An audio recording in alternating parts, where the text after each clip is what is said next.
Coucou Sandrine. Coucou Sébastien. Alors, c'était comment ce stage à Saint-Nexent, Bergerac? Alors, je venais sans trop savoir à quoi m'attendre. Et j'ai décidé quand même de vivre l'aventure. T'as suivi ton ami Sylvette? J'ai suivi mon ami Sylvette. Et je suis venue sans appréhension malgré tout, hein, mais je me suis dit, allez, on y va et on verra. Donc, la première impression? Le site, la nature, une reconnexion avec la nature, parce que moi j'habite en ville. Et ça, pour moi, c'est un bain de jouvence. Oui, il y a des arbres partout, 25 hectares. Rivière, on a fait tout le stage en forêt. Ouais. Le camping aussi. Oui, avec matelas. Comment c'est le camping avec matelas de luxe? J'adore. C'est un vrai matelas de chambre en fait. Ah ouais, j'adore. Et puis sortir le soir quand il fait nuit, regarder les étoiles, parce qu'en ville on n'a pas cette chance. Donc ça c'est super agréable. Oui, puis il n'y a aucun bruit. Pas de bruit, ou alors aussi le bruit de la nature. Le bruit de la nature, mais pas le bruit de la ville, quoi. Voilà. Ça change beaucoup de choses, donc ça. Et en fait, l'appréhension du groupe, en fait, elle a vite disparu parce que je me suis sentie bien, les gens sont bienveillants. Donc, ils étaient gentils. Gentils, bienveillants, accueillants. Donc là, pas de souci de ce côté-là. Les exercices, en fait, ça a été compliqué le premier exercice où on devait se regarder dans les yeux. La première fois, je l'ai fait avec Lydie et j'avais vraiment du mal à soutenir son regard. Ah oui, ne serait-ce que regarder quelqu'un dans les yeux. Quelqu'un que je ne connais pas, quelqu'un que je connais bien, j'ai pas de souci. Au contraire, je préfère qu'on me regarde dans les yeux. J'aime pas les gens qui te parlent et qui regardent à côté. Mais quand je ne connais pas les gens, j'ai du mal à soutenir le regard. Donc après, je suis passée avec Béatrice, ça a été beaucoup plus fluide. Ensuite, le jeu ou l'exercice de je suis. Oui, je suis, j'aime. Ouais, voilà. J'ai besoin. J'ai besoin. Et si. Et si, ça j'ai bien aimé. C'était très intéressant pour moi et puis d'écouter les autres aussi. Parce qu'il y a des échos. Et la structure aussi. J'ai beaucoup aimé la faire. Je l'ai fait avec plaisir. Oui, la structure d'acte psychomagique. Voilà, d'acte psychomagique. C'était quoi ta structure? Ah oui, c'était sur l'amour. L'amour, ma relation. L'homme parfait, ou je sais plus trop. Et donc on a changé plein de choses. On a enlevé les barreaux de la prison. Et on a rapproché les deux êtres. Les deux êtres, voilà. Oui, et est-ce que tu as senti tu te sentais bizarre, je crois, tu disais, quand l'acte psychomagique a été fait? Eh bien, en fait, ça a été... j'étais triste au départ, et après, apaisée. Apaisée et rassurée. C'est vrai que en fait, les actes psychomagiques, c'est nous projetons notre inconscient dans la matière, dans une structure, en fait, dans une œuvre. Ensuite, nous bougeons l'œuvre. Du coup, nous bougeons la structure inconsciente. Donc, c'est assez puissant. Et la calinothérapie, alors, comment c'était au début et maintenant par rapport au début? Il y a une évolution, il me semble. Oui. Pour moi, c'était pas intuitif. C'est quelque chose... fallait que je prenne sur moi pour faire la calinothérapie. Les hugs, en fait, c'est des hugs. Les hugs, ouais. Alors avec Sylvette, pas de souci parce qu'on se connaît bien. Mais avec les gens que je ne connaissais pas, c'est pas naturel pour moi. Et là, maintenant, c'est beaucoup plus fluide aussi. Je le fais avec le cœur. J'ai un peu plus de mal avec les garçons. Donc c'est pour ça que je me dis, il y a peut-être encore un petit blocage à ce niveau-là. Et je pense qu'il y a j'ai un blocage pour libérer vraiment mes émotions, montrer mes émotions, ouvrir mon cœur davantage. Oui, la personne a besoin encore de faire un petit travail pour que quand ça pleure, ça pleure, quand ça rit, ça rit, quand ça baille, ça baille. Bailler, c'est ok, mais pleurer, pour moi, c'est, je sais pas, pas de la faiblesse, mais comme si je devais pas montrer, ou alors je veux pas ennuyer les autres avec mon chagrin. Oui, il y a un petit truc qui va se traiter au fur et à mesure. Hein. C'est vrai que oui, tu as remarqué que les autres pleuraient beaucoup. Oui, tout le monde pleurait. Oui. Et en fait, moi, j'envie les gens qui pleurent comme ça parce que j'aimerais pouvoir, puis surtout en plus pleurer devant d'autres personnes. Pour moi, c'est compliqué. Hein. Oui, bah, laissons faire autant les choses. C'est vrai que bah là, c'est pour tout niveau en fait, hein, même pour les débutants. Sébastien, il a commencé à pleurer à 47 ans hein, quand même. Donc, ouais. Ah ouais, faut pas croire qu'il a pleuré toute sa vie lui. Et encore, ça pleure à l'intérieur, ça pleure pas à l'extérieur. Hein, c'est pas fini non plus. Hein. Faut pas croire il est devenu empathe. Hein, non. Ouais, il n'est pas comme les vrais empathes qu'on a là avec nous. Ça pleure. Ouais. Parce que les empathes, ils pleurent aussi pour nous finalement. Je sais pas si tu as remarqué. Oui. Bah, quand c'est triste que j'arrive pas à pleurer, bah, l'empathe va pleurer à ma place. Oui. Donc c'est quand même chouette d'avoir plein d'empathes. Parce que quand même ça libère, ça crée un canal d'émotions. Un canal qui va libérer, même si c'est dans Sébastien, ça va se libérer à travers l'empathe. Donc t'inquiète ma chérie. Ouais. Mais du coup c'est dur pour les empathes aussi parce que. Ah bah des fois. Je vois Sylvette. Des fois c'est dur pour elle. Eh ben oui, c'est un groupe avec toutes les caractéristiques, tous les paramètres. Enfin, tout le monde est bienvenu. Hein. Ouais. Il y en a qui sont plutôt empathes, d'autres plutôt supramentales, d'autres cœurs, d'autres physiques. Donc c'est pour tout le monde. Hein. Et bah oui, mais en fait, là, elles se retrouvent et elles sont contentes d'être là, hein, les empathes. Hein. Ah bah oui, parce qu'elles se comprennent. Elles sont très heureuses. Hein. Et bon, ça pleure un petit peu, mais elles sont habituées des fois. Hein. Quand ça pleure, ça pleure. Ouais. C'est ça l'abandon. Est-ce que tu as eu des réalisations alors dans ce stage par rapport à l'abandon par exemple? Une connexion avec la nature. Okay. Je remercie beaucoup la nature du bien-être qu'elle m'apporte. Et avec les arbres aussi. Alors, je ne sais pas si c'est mon imagination ou si vraiment je perçois des choses, mais j'arrive à distinguer des choses au niveau des troncs d'arbres, des visages. En fait, c'est les deux, c'est-à-dire que l'intuition passe par l'imagination. Ouais. Mais l'imagination n'est pas ce qu'on croit. L'imagination est un canal, en fait, qui permet de recevoir des informations. Donc ça, c'est ce que je fais, moi, quand je connecte sur les personnes. Donc ça passe par le canal de l'imagination. Mais l'imagination, c'est pas forcément des choses fausses. C'est pas parce que c'est imaginé que ça n'existe pas. Tu vois, c'est là où il y a un truc à clarifier. Tous ceux qui canalisent, en fait, canalisent des choses. Et si les choses sont canalisées, c'est bien parce qu'elles existent. Sinon, comment canaliser un truc qui n'existe pas, quoi. Donc, par contre, dans quelle dimension ça existe? Sur quel plan vibratoire Après, avec des ressentis au niveau du corps aussi. Voilà. Des fois, il y a les deux. Donc, le début de la spiritualité, c'est j'ai plein de perceptions qui commencent. Et c'est prendre confiance, justement, pour les accepter, toutes ces perceptions. Et bon, ça va prendre un petit peu de temps, mais à un moment, oui, les arbres me parlent, oui, je parle aux arbres, et alors, après, ça deviendra normal, et c'est pas... ça n'a rien de farfelu, hein. C'est pas parce que vous avez des perceptions et que vous parlez aux archanges, aux anges et aux arbres qu'il y a un problème, pas du tout. Et les animaux, c'est pareil. Non, c'est juste que vous avez des perceptions, vous devenez normaux, en fait, comme un chaman. Hein. Les chamans dans la jungle, ils parlent à tout. Ça s'appelle les esprits de la nature. Hein. En Amérique du Sud, puisque j'y étais pendant 2 ans et demi. Mais en France, c'est pas très documenté, sauf chez les druides, ou dans certaines spiritualités. Donc ça ici, c'est normal, hein, t'as remarqué, tout est accueilli, accepté, il n'y a pas de jugement critique, il y en a peut-être qui voient les elfes, d'autres pas, c'est pas très grave. Ce qui compte, c'est chacun fait son expérience.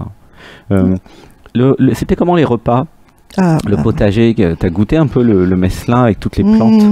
C'est génial. Hein. C'était bon? Oui, j'ai adoré et ça me redonne le goût de cuisiner. Ah, c'était toi qui avais retrouvé le goût de cuisiner. J'adore toute cette cuisine de fruits, de légumes, de saveurs, d'herbes, de fleurs aussi. J'ai jamais trop mangé des fleurs. Et je trouve que c'est une alimentation saine et agréable à manger aussi. C'est plein de saveurs. C'est joli en plus, plein de couleurs. Donc, allez, je te mets 10 hein, pour... C'est gentil. J'ai pas demandé des notes, mais ça me donne des idées. Effectivement, ça serait bien de mettre des notes. Et ouais, gentillesse et bienveillance avec le groupe, ça, tu mets combien là? Bah pareil, hein, parce 10 que aussi, tout le monde a sa personnalité, mais tout le monde est bienveillant et accueillant, et il n'y a pas une personne avec qui je me sens pas bien, quoi. Ah, ça c'est chouette. Ouais. Et camping, combien avec le matelas? Camping, alors là, 10 aussi. Hein, 10 aussi, bon, il n'y a que des 10. Ah ouais.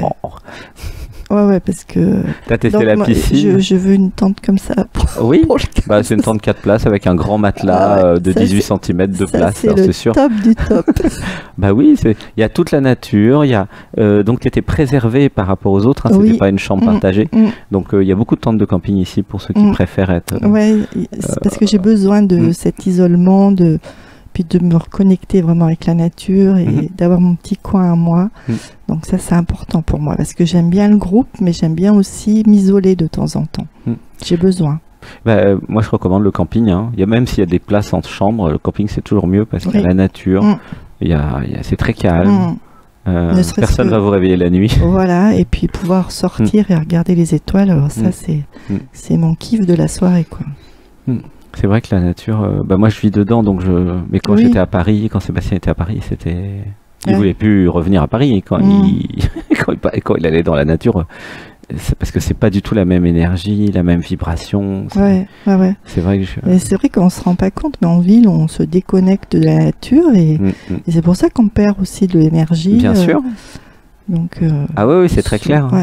Vraiment, ça m'a fait le plus grand bien. Et donc ça, c'est être à la campagne, en France, puisqu'on est à la campagne ici. Mais après, il y a l'étape d'après, c'est vivre dans la jungle, comme Sébastien a fait pendant 2 ans et demi au Pérou. C'est l'étape d'après. Puis après, l'étape d'après, c'est vivre dans un arbre et ne plus sortir de son arbre. Il était jusque-là. Hein. Donc, je te préviens. Combien de temps dans l'arbre? Non, il n'a pas pu. Il lui a dit non, reviens en France. Mais il avait envie de construire une maison dans les arbres. Et ce qui n'est pas très compliqué à faire, en fait. Donc voilà. Parce que une fois que vous êtes habitué à la nature, le problème c'est que vous n'avez pas du tout envie d'en sortir. Vous avez besoin d'être dehors toute la journée à un moment. Hein. Dormir, c'est la fenêtre ouverte. Hein. Ou même pas de fenêtre, si vous êtes dans les tropiques. C'est vraiment une habitude, le corps humain s'adapte à plein de choses. Oui, non mais c'est sûr. Et alors ce stage, vu que toi tu es nouvelle quand même, hein, tu connais mes vidéos depuis pas longtemps, c'est pour quel genre de personnes selon toi? Toutes les personnes qui ressentent un besoin de... Enfin, comment dire? Je trouve pas mes mots. Toutes les personnes qui sont ouvertes à la spiritualité, déjà. Il faut quand même avoir un esprit ouvert. Et qui ressentent au fond d'eux peut-être aussi un mal-être dans leur vie et qui comprennent pas forcément ce mal-être et ont besoin de ressources et de guides pour comprendre ce mal-être. Oui, parce que ça va amener du bien-être, en fait. Ça permet de voir les causes du mal-être. Hein. Oui, ça pleure. Oui, c'est vrai que ça peut être recommandé pour ces personnes-là. Oui, mais il faut avoir un esprit ouvert quand même. Hein, parce que je pense à 2-3 personnes de mon entourage, je pense qu'elles ne passeraient pas un après-midi. On est chez les fous, là, ça va pas du tout. C'est bienvenue chez lesfous.com, oui. C'est pour les extraterrestres qui se sentent un peu différents quand même. Il faut être ouvert et avoir quelques petites connaissances. Sylvette m'a quand même ouvert certaines portes. Même si j'ai pas une grande connaissance, je suis très ouverte à ça, très curieuse. J'ai encore plein de choses à apprendre, mais au moins être curieux. Ça résonne en moi, si tu veux. Je me sens bien dans cet univers. Et pour quel genre de personne ça ne serait pas? Est-ce qu'il y a des prérequis je pense par exemple. Il n'y a pas besoin de dire des prénoms, mais quel style de personne ça serait pas? Quelqu'un de rigide, de très cartésien, qui croit que ce qu'il voit. Ou qui croit tout savoir, peut-être. Ou qui croit tout savoir aussi. Qui a un esprit fermé, quelqu'un qui a un esprit fermé, qui croit qu'après la mort, il se passe rien, t'es mort, t'es mort. Bah pour ce genre de personnes, ça risque d'être un choc. C'est peut-être un peu brutal. Il faut peut-être démarrer par autre chose. Oui, je recommande de regarder la chaîne, toutes les émissions, parce qu'il y a quand même 20 heures de programme par semaine. Si les émissions vous plaisent, dialogue avec l'être, les émissions de clairvoyance, tout l'aspect psychologique, lecture de l'inconscient, ça. Oui. Ça aide. Ça aide quand même. Parce que c'est ce qu'on fait. Hein. C'était pas un peu trop, bousculant, rôtissoir, justement, d'aller voir dans l'inconscient comme ça. Parce que c'est pas habituel, normalement. Non, c'était, je dirais plutôt apaisant, magique. Moi, la méditation, ça m'a fait vraiment du bien. J'ai vraiment ressenti des choses dans le corps. Donc ça, c'est aidant pour moi parce que je me dis oui, je peux arriver à ressentir des choses. Ah oui, c'est la preuve matérielle que ça marche. Voilà, oui, c'est important quand vous débutez. Oui, parce que c'est quand même, c'est pas matérialisé tout ça, donc il faut quand même arriver à avoir des ressentis pour davantage comprendre les choses. Et c'est vrai que la méditation, celle qu'on a faite là, j'ai vraiment eu des ressentis quand même importants et ça, j'étais contente, quoi. Ça m'a apporté de la satisfaction. Ça augmente la confiance en soi. De la confiance en moi, tout à fait. C'est vrai que c'est des étapes. Sébastien, quand il a commencé, vraiment au début, il connaissait même pas les chakras, il connaissait rien, il n'y avait pas d'amour infini, il n'y avait pas de kundalini, il n'y avait pas d'éveil, il n'y avait pas de transformation, il n'y avait rien. Et en même temps, son corps bougeait. Il avait des ressentis. Et donc, il ne pouvait pas nier, en fait, la réalité. Donc, la réalité, c'est des synchronicités, des ressentis, des vibrations dans le corps, des choses bizarres qui se passent, des hasards improbables. Tout ça, ça amène au même endroit, en fait. Et après, il y a l'intelligence, en fait, qui se dit... la logique même, là je parle pas du tout d'irrationalité, je parle de logique, puisque Sébastien est ingénieur télécom en informatique. La logique qui dit ok, il y a un truc qui se passe, je sais pas ce que c'est, je comprends pas ce qui se passe, mais je vais chercher. Et c'est là après vous vous retrouvez dans des stages. Pourquoi j'ai des perceptions, pourquoi je commence à être clairvoyante, pourquoi comment je fonctionne, pourquoi c'est comme ça. Voilà. Alors moi j'avais fait aussi il y a quelque temps de la sophrologie et j'avais vraiment des ressentis, j'adorais ces cours et notamment je me rappelle d'une séance où on devait travailler, sur la petite Sandrine. Et là en fait j'ai eu une accélération des battements du cœur, c'était assez bluffant quoi pour moi, parce que je la percevais vraiment et ça s'est situé vraiment au niveau du cœur. Ben oui, c'est des sensations corporelles en fait qui sont reliées avec le psychique et avec l'inconscient. Et donc c'est la démonstration que ça existe vraiment. Et c'est vrai qu'au début, nous avons besoin de preuves, ce qui est tout à fait normal, pour rencontrer le réel. Et le réel, vous allez voir à un moment, c'est toujours le corps physique. Voilà. Je suis connecté à mon corps, je ressens des choses, j'ai mal ou je me sens bien. Voilà. Ça, c'est la vérité, en fait, c'est la réalité. Oui. La réalité, c'est le corps. Par le corps pour... tout à fait. Alors que la tête raconte tout un tas de salades et des histoires, sans compter les systèmes d'auto-sabotage, etc. Donc, voilà. Merci beaucoup. Mais de rien, Sébastien. Sandrine, est-ce que tu veux un câlin? Bah oui. Ouais, t'es sûr? Ouais. Un petit câlin. Câlin. Oh, câlin. Oh. Je suis contente, c'est super bien. Oui, ça c'est un stage câlin. On va dire au revoir. Coucou, au revoir. À bientôt. Au 15. À bientôt. Oui, elle revient le 15. Ouais. Bisous. Bisous.